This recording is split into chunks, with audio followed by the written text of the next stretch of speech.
Yusuf al-Babaji here on Democracy Now!, democracynow.org, The War and Peace Report. I'm Amy Goodman. Former Haitian President Jean-Bertrand Aristide and his family flew back to Haiti last week after 7 years in exile. In a Democracy Now! Broadcast exclusive, I was on the plane from South Africa through Dakar, Senegal, to the Haitian capital of Port-au-Prince. Aristide was forced out of office in a U.S.-backed coup in 2004, February 29, 2004 to be exact. In the early morning hours, when the #2 man in the U.S. Embassy came to the Aristide's home in Tabar in Haiti, and he and his wife were hustled off onto a white plane with an American flag with U.S. military and security and flown off to the Central African Republic, eventually settling in South Africa after they tried to return to this hemisphere, with the Bush administration threatening that they were not to return to the Western Hemisphere. The U.S. ambassador in Haiti at the time, Foley, saying they were not to come within 150 miles of Haiti. So they went to South Africa. Once President Aristide was gone, the U.S. made every effort to ensure he would not return to Haiti. A 2005 U.S. State Department cable recently released by the WikiLeaks recounts how U.S. and French diplomats threatened to block several Caribbean countries and South Africa's seating on the UN Security Council unless South African President Thabo Mbeki at the time kept Aristide in exile in South Africa. The leaked cables also revealed how the French plotted to obstruct Aristide's return flight from South Africa. Well, this time, President Obama called South African President Zuma last week to personally tell him not to fly the Aristides home to Haiti. South Africa refused to bow to pressure. Today, we bring you the second part of our global broadcast exclusive interview with former Haitian President Jean-Bertrand Aristide as we flew over the Atlantic, approaching his country, Haiti. Country was the first black republic in the world, Haiti. It was born of a slave uprising. The U.S. has had a troubled relationship for decades after the Republic of Haiti was established because they were afraid it would inspire slaves in the United States. They didn't want to recognize Haiti. Can you talk about that relationship and Haiti's history? The U.S. waited for 58 years before recognizing our independence. It's a long time. But I also realized that many Americans understood what was going on. And Americans who understood our good friends of Haiti.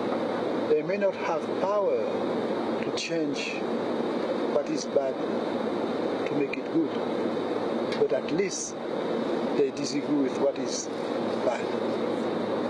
The only thing that Haiti is asking for is to have a relationship with whoever you are, whatever the country, rooted in mutual respect. That's Haiti. A country where the people respect others and want to be respected. Once we have that relationship rooted in mutual respect, many things will be different. That's what we are looking for. That's what we always wanted. We don't want the others to respect us. And just that. No. We are committed to respect them while we want them to respect us, mutual respect. That's all. If the relationship between the U.S. and Haiti can be rooted in mutual respect, Americans will benefit, Haitians will benefit, the future generation on both sides will have a better environment. That's all. Haiti was the first black republic in the world, and the United States, the first African-American president was elected, President Barack Obama. Do you have anything you'd like to say to him? I think in the future we will see what can be said. For the moment, we say what is linked to my return. Did you ever think this day would come in these 7 years? I always knew that it would come. You never can destroy the collective will of the Haitian people. You can crush them for a while, but not forever. Look at what happened. 7 years ago, the coup happened, but the Haitian people never give up. Peacefully, they continue to ask for the return of their collective dignity. Democratic principles must be respected. That's the will of the people. They never give up.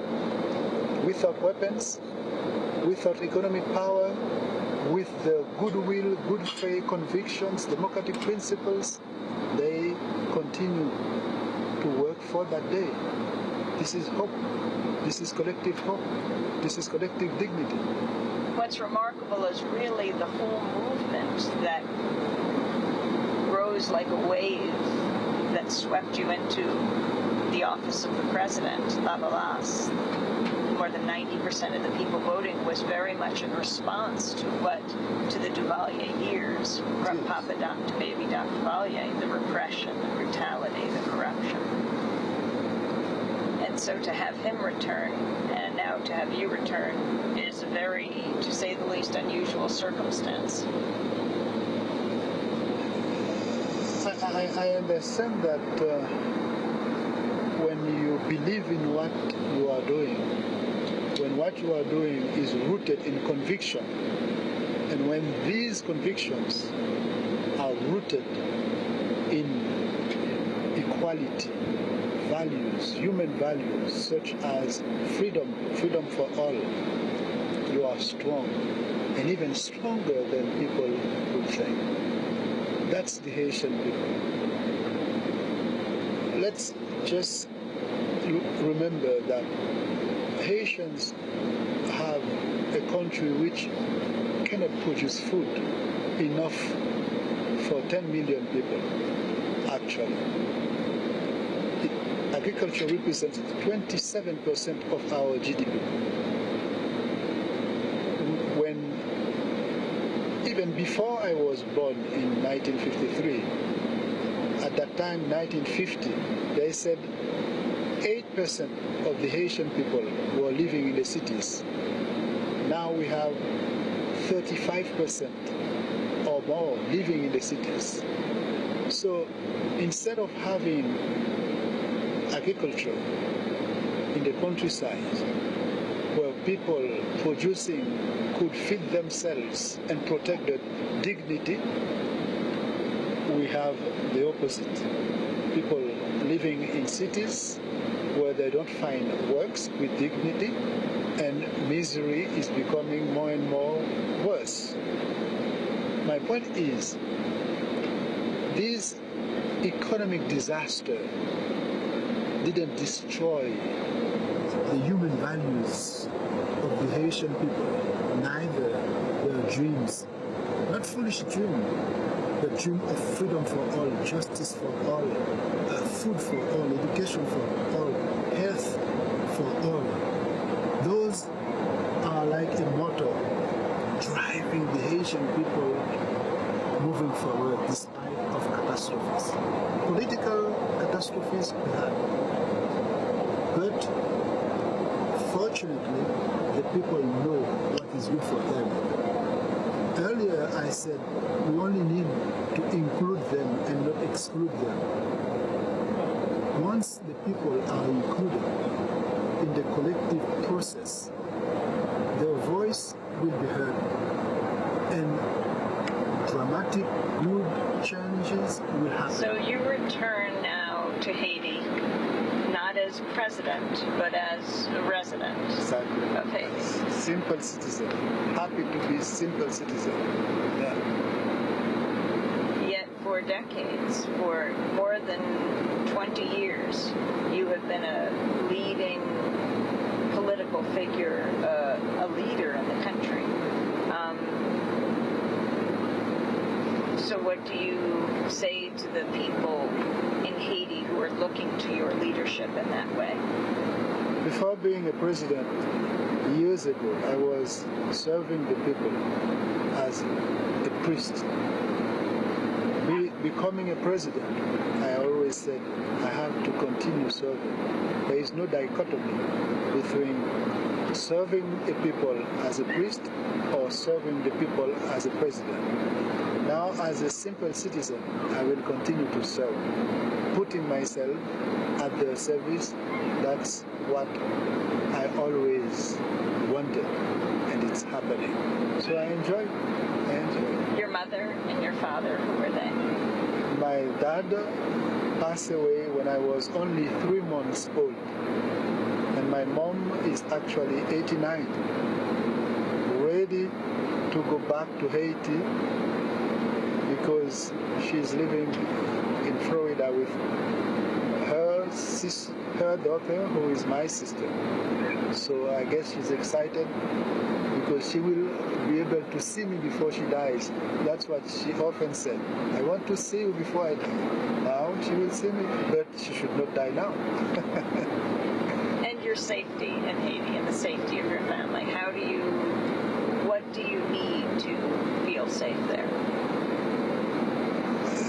People may not understand me when I say I feel bad to address the issue of my security without addressing the issue of the security of the Haitian people. But those who understand what I mean by seeing the conditions of living in Haiti, they will understand. That means, yes, I care about my security, I care about the security of my children. So we have to be careful to not expose ourselves when it's not necessary, to not take the risk when we should protect children. They are children. But at the same time, if I have full security and I enjoy it and I feel comfortable, while people don't have food, I will be disturbed. And I have to be disturbed because the majority of the Haitian people are living with less than $1 a day. That means every day they are facing a kind of life where we cannot see any kind of safety. Living with less than $1 a day, that means it's terrible. Sometimes some people may hear about being hungry, but they don't understand that because they always have food. Once you understand what does that mean for a father of the family or a mother to have children and who cannot put the bread on the table, they leave the house, go out to look for bread, and they come back without a piece of bread. It's a tragedy, and that tragedy is not far away from us. It's on a daily basis among us within millions of people. So safety for me, it's important, I know it, but at the same time, I link it to the safety of the Haitian people.